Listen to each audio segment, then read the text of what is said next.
नमस्कार मंडळी, कशा आहात तुम्ही सगळे?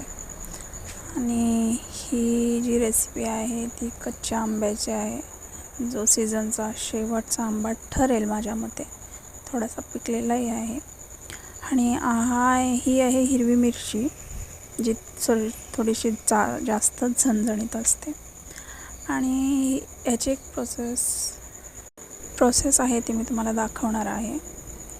थोडंसं मीठ आणि मग त्याच्यावर हिरवी मिरची, मग आंबा, परत मीठ, परत हिरवी मिरची. जसं आपण बिर्याणीला लेअर लावतो तशा पद्धतीने आपल्याला हे करून घ्यायचं आहे.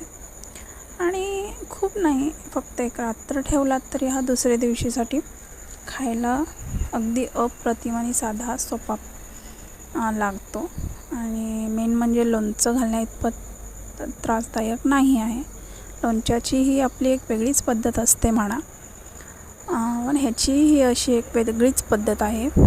आणि तुम्ही बेळगावकर असाल आणि ही रेसिपी तुम्हाला माहिती आहे तर मला नक्की कमेंटमध्ये सांगा.